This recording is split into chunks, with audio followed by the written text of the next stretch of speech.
Hi, this is Teddy, and you're listening to Kim Kenney, Executive Director of the McKinley Museum. I've been there on Two Broads Talking Politics, part of the Demcast Podcast Network.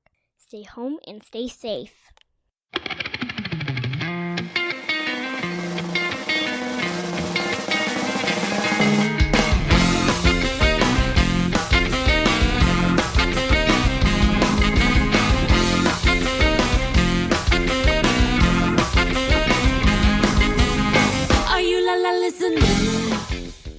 Hey everyone, this is Kelly with Two Broads Talking Politics, part of the Demcast family of podcasts, and I am on today with Kim Kenney, who is the Executive Director of the McKinley Presidential Library and Museum in Canton, Ohio. Hi, Kim.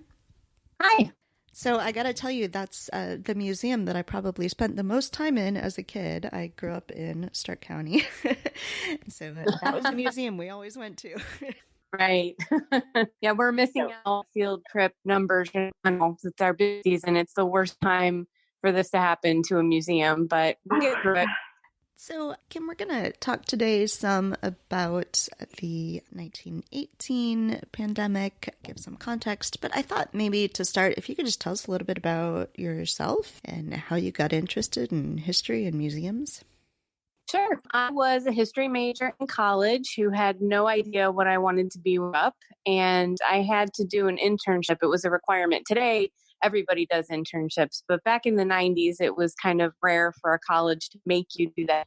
And so I interned at a local historical society where I grew up in Rome, New York, and discovered that you could work in a museum. So from that moment, I was hooked, and I was the curator at the McKinley Preservatory and Museum for 7 years. And I was promoted in January of 2019 to executive director. So I've had so much fun being able to get paid for history every day. It's like a dream job for sure.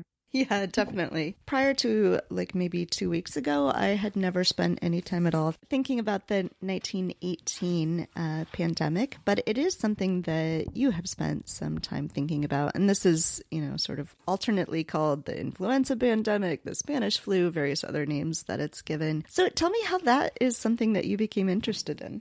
Well, I think I first became interested in the flu because of the way that history forgot it. So most historians who study American history notice that there's this kind of blip, or there used to be this sort of empty period after 1918 where we didn't even really talk about what happened. It was so horrible and so traumatic that we just skipped over it. So there were some entries in encyclopedias that either didn't mention it at all or had one line or two lines and drastically kind of underestimated its impact. So knowing all of that, I started to say, this is so interesting. Why did this happen? And then the more that I learned about the flu, the more fascinated I became with it. And I'm amused that now everyone is talking about it. But it used to be I was the weird girl who was interested in the flu. Let's, for an overview for people who have spent zero time thinking about the 1918 flu, which is probably a lot of people, can you sort of tell the big picture of what it looked like, how, you mentioned it was so devastating, what does that sort of look like on a global scale? It was the worst pandemic in human history. So the estimates are between 20 and 40 million people worldwide died, but the estimate could be as high as 100 million because we didn't keep track very well. Things happened so quickly that deaths weren't recorded, but we also didn't have a test to definitively say whether it was the flu or not. So the numbers are probably much greater. And the fact remains that it was, I think, scarier than it is now. We didn't know exactly what it was. So doctors had theorized and scientists had theorized about a virus, but it was so tiny. We didn't have microscopes yet that could actually see it. So we didn't know what we were fighting. We also did not have the technology that we have today. Now, I know, there's a shortage of ventilators and everybody's worried about that, and that's a very real concern. But ventilators didn't exist in 1918. So the flu would quickly turn into a secondary bacterial pneumonia. And that's actually what would kill you. And there was literally nothing that anyone could do about it. And also another thing that I think is scarier about the 1918 flu is the healthier you were, the more likely you were to die from it, because as you were infected, your healthy immune system would overreact. It's called a cytokine storm, and it would flood your system, and eventually that would contribute to the kind of drowning in your lungs that would happen while you died. And so an immediate after effect that people don't talk about is that a lot of children were orphaned. It hit people between 20 and 40 in a really kind of a disproportionate number to a traditional regular flu season. And it left people, young children, without parents. And so a lot of charities were started at that time with the specific goal of kind of placing these children in adoptive families because they were orphaned. So I know you've spent some time looking at what it looked like in Stark County. Can you talk some about that? What it looked like on the local level? How it affected people's lives. Locally speaking, it's no different than how it was happening nationally. Everyone was overwhelmed. The cases were, multiplying exponentially. Every place had quarantines in place. Locally here in Stark County, schools were closed, saloons were closed, churches were closed, much like what we're seeing now. And what's an interesting aspect to me is that in studying this, you think, wow, what did that look like and what did that feel like? And now we're getting a sense of that. Somebody I work with, because I do this program periodically at the museum, and she said, I heard your program a couple years ago. I did it for the centennial in 2018. And she said, I found myself, wondering, what did people feel like and what was it like to go through that? And now we know. It's a very scary time in 1918, just like it is today. It was the same kind of, our bodies had never seen this before. So it was going to spread very quickly, and there wasn't a whole lot we could do about it except for stay away from each other, which is what they tried to do in 1918 as well. And of course, they didn't have the internet. They couldn't, record podcasts and talk to people over Zoom. What were people sort of doing to pass the time while they were stuck at home? We don't have a whole lot of information about that, but I will say that I feel like people were better equipped to deal with it then. We didn't have quite this fast pace of life. So I think that being in your home was maybe not as drastic of a change as it is for us. But I will also say that the technology that we have today allows us to connect with each other in a way that people could not do in 1918. So they were extremely isolated, which I think is a little bit, in some ways, more difficult, but in other ways, they were a little bit more used to it. Just the knowledge that life was not as quick as it is today. So I'm sure people did the same things that we're doing now, playing games with their kids and playing music. Then it would have been mostly live, playing piano and singing and things like that. But just the same types of things that we're trying to do just to pass the hours until this is all over. This also intersected a timeline with World War I. What sort of effect did the presence of the war have in the way the virus was spread, or the way people could work on methods to counteract its spread? Sure. Yeah, World War I was raging in 1918, and there were troop movements across the globe. So that contributed to the spread. A lot of historians believe, however, because of the highly contagious nature of that particular strain, that it would have spread the globe anyway. But World War I definitely helped do that quicker. And one of the reasons is, we take a bunch of people from all over the country and we train them in a central location, and they've brought the flu with them, and then they ship overseas in very crowded ships, transport ships. They get over to the war, and it's a very stressful environment. People aren't very well fed at that time. And so it's just, everyone is so susceptible. And then if anybody came home on leave, the reverse happened. They took it from the Army or the Navy and they brought it to their town. So it certainly did accelerate what was going on, but a lot of people believe that it can't be blamed entirely, that this pandemic would have happened anyway. Do we know anything about how or why the pandemic stopped? Are there, sort of any lessons there about when or how we might get through all of this? Yeah, everyone wants to know about that, right? So there were three waves of the 1918 flu. It went into 1919. So the first wave happened in the spring of 1918. That was not deadly, but people should have paid attention to it because it was so contagious. So what happens with a lot of viruses, they thrive in cold air. And so when it becomes warm and humid, a lot of viruses have seasonality. We don't know about coronavirus, this particular one, how weather's going to affect it. We hope that it has seasonality. So the H1N1 flu, which is the 1918 flu, did have seasonality, and it sort of goes, it doesn't disappear, but it becomes what most people dismiss as a summer cold. It's probably a flu. You don't get tested for it. It doesn't really affect you all that much. You get better quickly. So that happened in 1918. When it came back in 1918 in the fall, that's the second wave. That's the deadly wave. There was another third wave in the spring of 1919, which was a lot less intense. But one of the reasons that people think that it sort of ended, and this is one of my favorite things about viruses. So it's not in a virus's best interest to kill all of its hosts.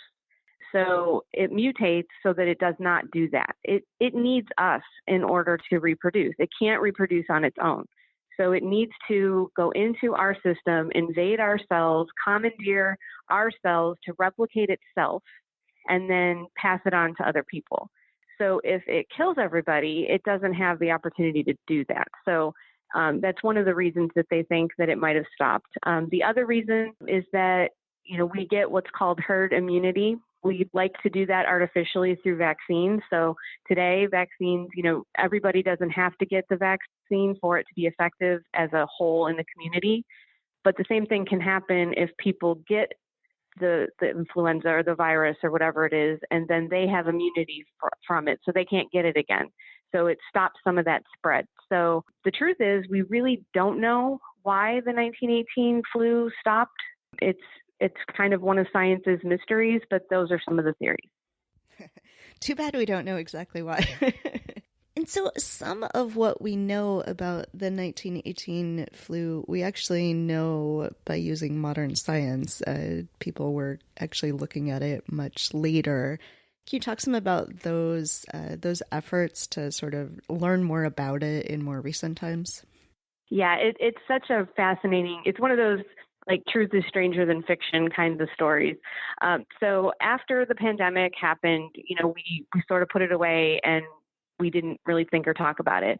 And it wasn't until the 1930s that a microscope was invented so we could even see the flu. So now we could see the actual virus, what it looked like, and we could sort of figure out, how it spreads and those kinds of things. But what we couldn't do is sequence, the genetic material of the influenza, 1918 influenza. So it wouldn't be until the 1950s when somebody thought, hey, maybe we need to go back to some of those victims and find that tiny little influenza cell and study it. And so the man's name was Johann Holton, and he came up with the idea after overhearing a conversation about it to go to Alaska, find victims from 1918 whose bodies were buried in permafrost, which would mean they had been frozen since 1918, and exhume those bodies, take some samples from their lungs, and then study it. And eventually he was able to do that. He got his samples. One of the scary parts about it was that he flew a commercial flight from Alaska back to his home with this live virus, dead virus, but with the potential of kind of unleashing it again as it thawed, which of course didn't happen. And he admitted later that he might maybe have been more concerned about that. Maybe he should have been. So he did a lot of work trying to revive it. He couldn't grow it in eggs. He couldn't get a ferret sick. He really kind of hit a dead end. So in the 1990s, he started to read about another scientist who was looking at this type of thing. And he realized that the technology had now caught up to what he was trying to do in the 50s. So he contacted that scientist, and together they worked on getting some new samples from the permafrost bodies in order to sequence that virus. And so it wasn't until the 1990s that we could unlock all of those secrets from the 1918 flu epidemic. That's crazy. It is crazy, isn't it? And I think, it highlights one of the things that is so hard about all of this is, when you study the 1918, for whatever amount of time I knew about it, whatever, time it was in my brain earlier, I'm sure I thought, well, we know so much more about science and medicine now, and that can't happen again. Knowing what you know, having been studying this for so long, did you foresee that this sort of thing could and would happen again? The last slide in my program is, can this happen again? And the next slide is, yes, but. So the fact remains that there are all kinds of viruses that pass in the animal communities. They only live in birds, they only live in pigs, whatever it is. And the potential for those viruses to jump from an animal to a human is very real. And when that happens, which is what has happened now, our immune systems have never seen it and we can't fight it. And so this is definitely not the last time that something like this could happen. But why I say yes, but is because we have so much more technology. We have global monitoring of these types of outbreaks. So we know when they happen, when they start to happen. We also have the technology that can keep people alive long enough, hopefully, to recover. So we have vaccines now that we did not have in 1918. So no, we don't have a vaccine for coronavirus, but we will. The best scientists are working on that. And I think the hardest thing for people to understand, in another podcast that I listened to recently, they asked the scientists, how long is it going to take to come up with a vaccine? And he said, hey, I can come up with a vaccine overnight. But the question is it safe and is it effective? And that takes a year and a half to do the testing to make sure that it's safe. And the last thing that we want is a vaccine that turns on us and is actually deadly. So we have to wait for those trials to happen and for all of those results to come in. So vaccines are absolutely the answer, but they're not a quick fix. So in the meantime, we have to do what we can to stop the spread of it and to help the people that are going to get it the worst. And it's a scary time for sure, but I always say, as a historian, we look at the long arc of history, which for me, no matter what happens, is always so comforting because humans get through things. We get through all kinds of things, whether it's wars or pandemics or any of this type of stuff. If you study history, you know that we survive it.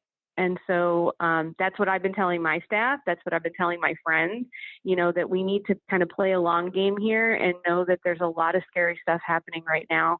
But as we look to the future, it's bright and we will get through this. We will figure out how to stop it. And hopefully the damage in between is not so great.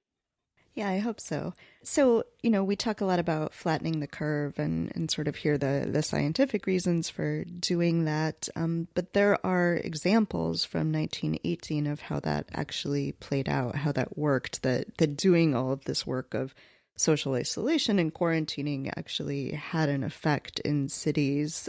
Could you talk a little bit about what that looked like?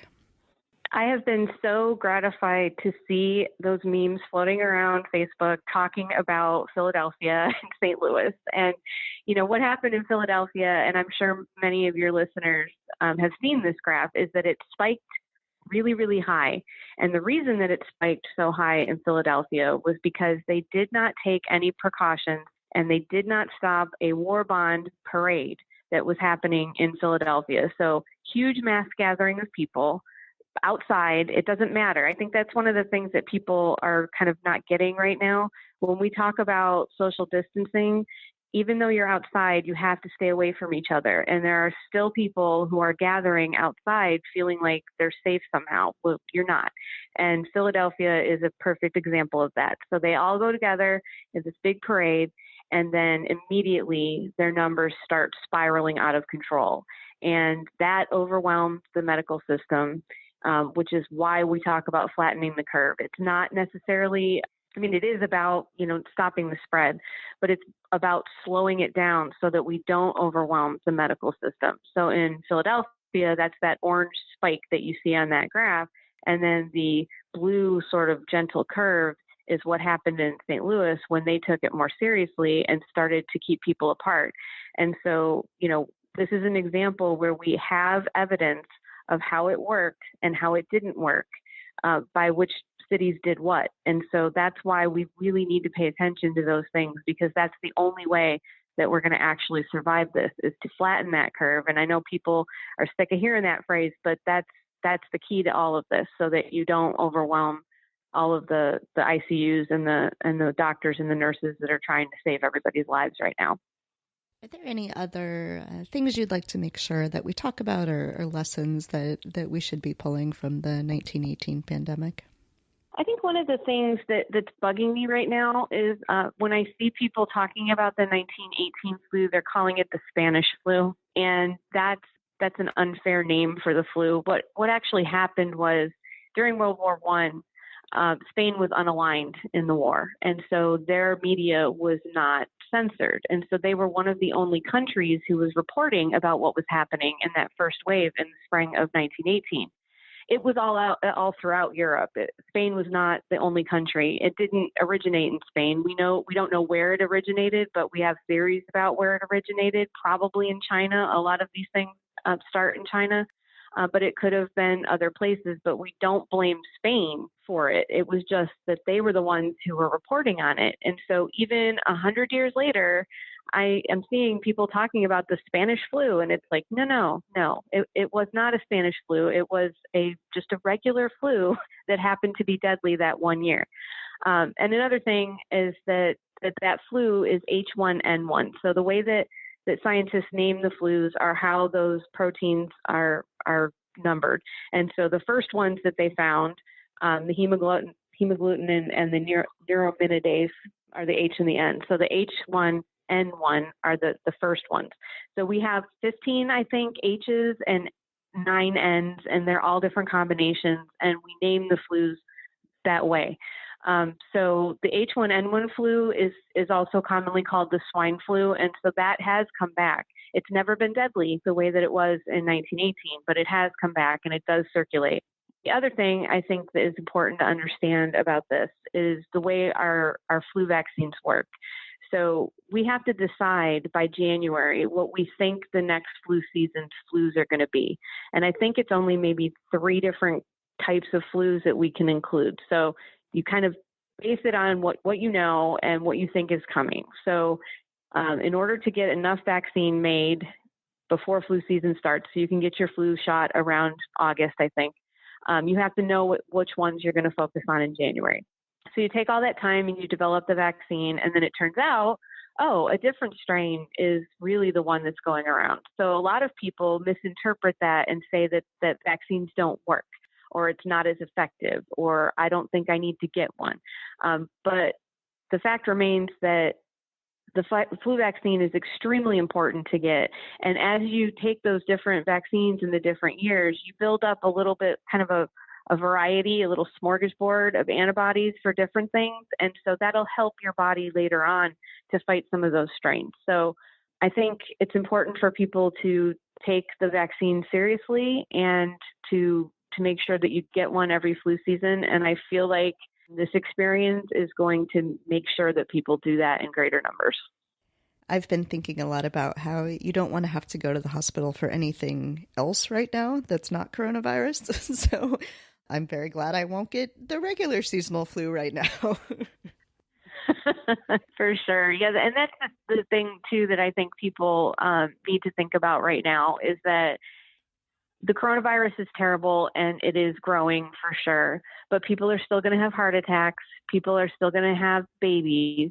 You know, there's all kinds of reasons why people need to be in the hospital. And so it's not just for this, it's in addition to this. And so that's a concern. And that's why hospitals in states where it's not quite as bad yet are really, really gearing up. Kim, thank you so much for joining me on the podcast today. I'm not sure if it makes me feel better or worse to think about the 1918 pandemic, but you're right about the long arc of history and that we as a species will get through this. Absolutely. And, you know, I thank you so much for having me today. I love talking about the 1918 flu. I'm a little obsessed about it, and I'm glad that people are paying attention to it now because it's really a fascinating time in history. Do you have any recommendations if people would like to learn more about the 1918 flu, books or things to read or, shows to watch? There's a great book called Flu, The Story of the Great Influenza Pandemic of 1918 by Gina Colada. There's also a really great PBS American Experience special about that. I think you can get that for free online. So those are some great resources for people that have piqued their interest and they want to learn a little bit more about this. All right, excellent. Well, Kim, thank you again so much. And everybody stay home, stay safe. You are welcome. Thanks for having me. Thank you for listening to Two Broads Talking Politics, part of the Dimcast Podcast Network. Our theme song is called Are You Listening? Off of the album Elephant Shaped Trees by the band Immunuri, and we're using it with permission of the band. Our logo and other original artwork is by Matthew Weflin and was created for use by this podcast. You can contact us at twobroadstalkingpolitics@gmail.com or on Twitter or Facebook at Two Broads Talk. You can find all of our episodes at twobroadstalkingpolitics.com or anywhere podcasts are found.